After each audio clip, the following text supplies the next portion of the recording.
नमस्कार मित्रों, मैं पंडित अखिल शुक्ल, जय महाकाल आयुर्वेद। मैसर धूप के बारे में काफ़ी लोगों ने पूछा भी हमको। हर साल अब बरसात के पहले हम इसको बना लेते हैं क्योंकि जड़ी बूटियाँ सब आ गई हैं। लगभग 2-3 हज़ार किलो हमको बनाना पड़ता है, तो अब ये करीब 1000 किलो पहले बनाई थी तो वो सब चली गई। धूप का महत्व इसलिए है मित्रों, ये सब चीज़ें रखी पहले आपको बता दूँ। ये हिरन की लेंडी पिसी हुई है और सांभर की नील गाय की, जो कि मिली हुई रहती है। इसमें ये लेंडियाँ हैं जो पेशाब भी वही करता है जैसे गौमूत्र। गाय असल में नील गाय ही पवित्र है, नील गाय ही शुद्ध है। वहीं से फिर अपने गाय आई। आजकल गाय तो देसी मिलती नहीं, तो हम जंगल से नील गाय और हिरन मृग, काला मृग के लेंडियाँ और उसका मूत्र वो बहुत पवित्र चीज़ है। तो ये मिला हुआ पीस के रख दिया है। ये करीब होगा 600-700 किलो। फिर ये अलग अलग प्रकार का पंचांग और पुष्प है। ये सेमल के फूल, सेमल की जड़। सेमल वृक्ष को आपका शंकर का, भगवान शिव का वृक्ष माना जाता है और ये इतना शीतल होता है कि आपके अगर इसका सपने में दिख जाए, ऐसा लिखा है तंत्र में, तो आपकी बीमार पड़ोगे या मृत्यु निश्चित होगी। और सफ़ेद पलाश का पुष्प, जड़, पत्ते इसमें हैं। मैंने हर साल आपको दिखाते ही हूँ लाते हुए। और सेमल और लाल और पीला पलाश, ये सब मिला हुआ है। ये पंचांग है पूरा, सब दो। तो ये क्या करता है, घर में सुख शांति प्रदान करने के लिए सफ़ेद पलाश लक्ष्मी के लिए। आप जानते होंगे पुराने समय में पलाश की जड़ से कूची बनाई जाती थी और चूने से घर को पोता जाता था ताकि लक्ष्मी आवे। और सांप बिच्छू, कोई कीड़ा मकोड़ा जिस घर में पुताई चूने की और उसकी होती थी, पलाश की जड़ की, तो लक्ष्मी भी आती थी और नकारात्मक ऊर्जा नहीं आती थी। पहले लोग गरीब थे थोड़े पर सुखी थे, घर में एका रहता था। नकारात्मक ऊर्जा जब घर में नहीं रहेगी तो एका रहेगा। इसलिए हम जो ताबीज़ बनाते हैं उसमें सफ़ेद पलाश का उपयोग करते हैं। मैंने दिखाया भी था आपको। तो ये बहुत महत्वपूर्ण चीज़ है ना। फिर ये रखी हुई है इसमें अगर तगर और सेमल, इसकी पीपल की लाख, इसके बाद पलाश की लाख। ये लाख जो होती है, लाख बनाए लखपति, इसलिए उसका नाम लाख है। और पीपल की लाख काले रंग की आती, जो काली काली दिख रही है आपको, इसको इसमें हम मिलाते हैं। पीपल का झाड़ ब्रह्म वृक्ष होता है, उस पर या तो देवता रहेगा या दानव रहेगा। और जिस पे लाख लगी होती है उसके पत्ते में भी लाख लगती। काले रंग का पेड़ अलग दिखेगा आपको, उसको जो गिरे हुए पत्ते और लाख तोड़ लाते हैं तो एक ही धूप में भूत बाधा दूर होती। पीपल के लाख की वो महिमा है। बजरंग का वास होता है उसमें, देवताओं का वास होता है। तो एक ही धूप में, और फिर उसके साथ ब्रह्म वृक्ष की लाख मिला दी, फिर उसके साथ आपका सलई की लाख मिला दी। सालार मतलब एक पेड़ होता है, उसकी गोंड आदिवासी उसको धूप में उपयोग करते हैं भूत प्रेत बाधा भगाने के लिए। तो उसका इसमें उपयोग है ना।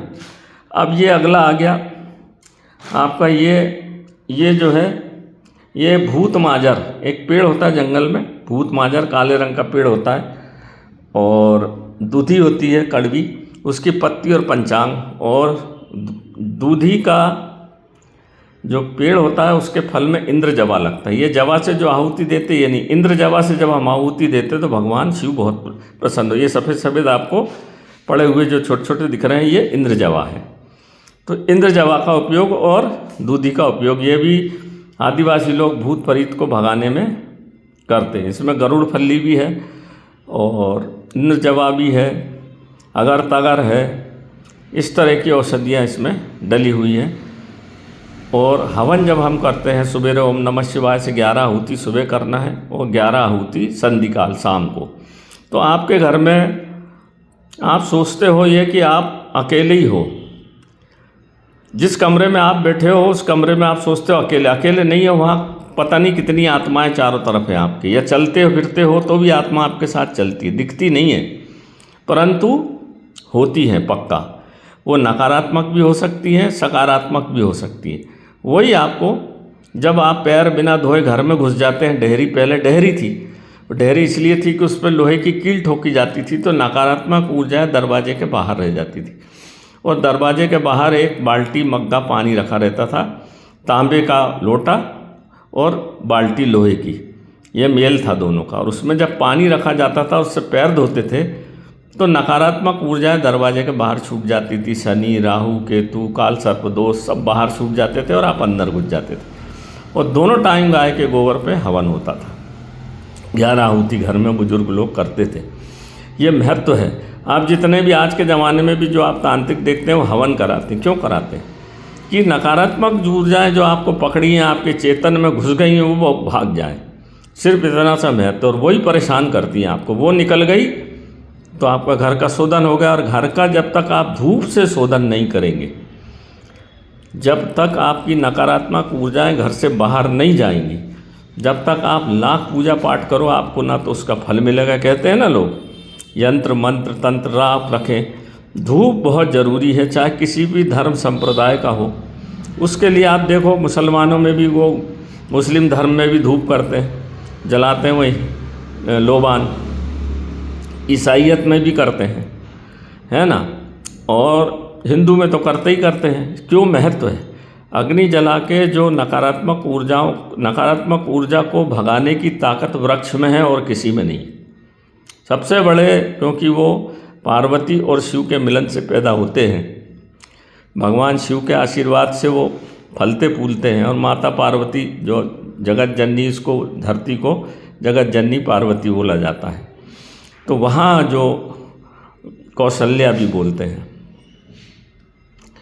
तो इसको में जो वृक्ष पैदा होते हैं, उसमें जो औषधि गुण भी होते हैं, तांत्रिक गुण भी होते हैं और एक दिव्य शक्ति उसमें होती है। इसलिए जितने मंदिर आपको मिलेंगे, जंगल मिलेंगे।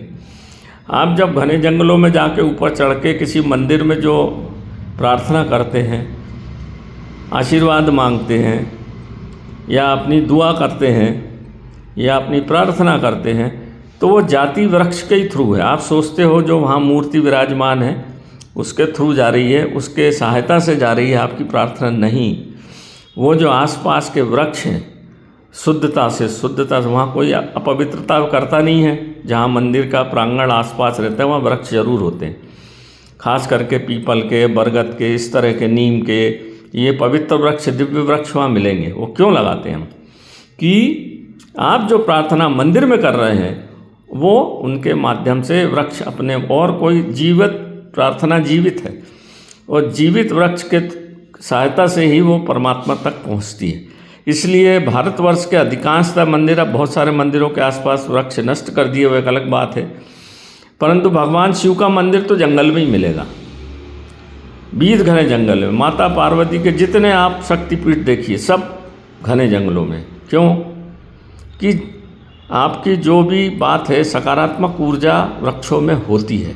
ये बात साइंस भी अब मानने लगा है कि आप कुल्हाड़ी लेके जाओ तो वृक्ष के पास जाते हो तो उसकी भावनाओं में, उसकी चेतना में परिवर्तन होता है। तो ये धूप दीप, ये बहुत पुरातन काल से, और इसका वैज्ञानिक महत्व है। ये कोई ऐसे ही नहीं किया, बड़े बड़े ऋषियों ने तप या करके ये सब धूप दीप, अलग अलग प्रकार की धूप बनाई है। इसमें काले तिल भी डले हुए हैं। मित्रों, मैं बात बड़ी इधर उधर की भटक गया हूँ तो बता दूँ। और ये सब है। इसमें भी आपको काली कसौंदी का जड़ है, काली कसौंदी की जड़, और आपका बड़ा चिरोटा, देव चिरोटा के बारे में ऐसा बोलते हैं, अगर उसका बीज अपने पास रखो या जड़ रखो तो भूत भाग जाता। ये इसमें डला हुआ है। और सफ़ेद अपराजिता का, नीली अपराजिता का, आपका बैगनी अपराजिता का, इसमें पूरा पंचांग डला हुआ है। सफ़ेद कंटकारी की जड़, सफ़ेद कंटकारी के पुष्प और सफ़ेद कंटकारी का पत्ती इसमें डली हुई है। इतनी सब चीज़ें डाल के, और भी 4-5 चीज़ें होंगी, अब मेरे को याद ज़्यादा रहता नहीं। तो ये जो बता दूं आपको, ये जो पूरा हमारे जो 5 ड्रम रखे हुए हैं, इनमें है, अब ये नीचे टारपोलियन है। अब बस आपको दिखाने के लिए, वीडियो बनाने के लिए मैंने रखा था, ये रखे हुए। अब हम इसका मिलाएंगे और मिला के इसको तैयार कर देंगे। तो नमस्कार मित्रों, मैं पंडित अखिल शुक्ल, जय महाकाल आयुर्वेद। मेरा मोबाइल नंबर है 9165823800। फिर से सुन लीजिए, 9165823800। हम देते भी हैं इसको बना के, हमारे पूरे भारतवर्ष में जाती है, ये मंदिरों में भी जाती है। और भगवान की कृपा से, भोलेनाथ की कृपा से जिसने इसको लिया है उसको आशातीत लाभ मिला है। मैं ये नहीं कहूँगा कि एकदम से लाभ मिल जाएगा, पर लोगों के घर में 2-2 3-3 जिन्न थे, वो भी भाग गए। ये सब धूप का ही कमाल है। नमस्कार मित्रों।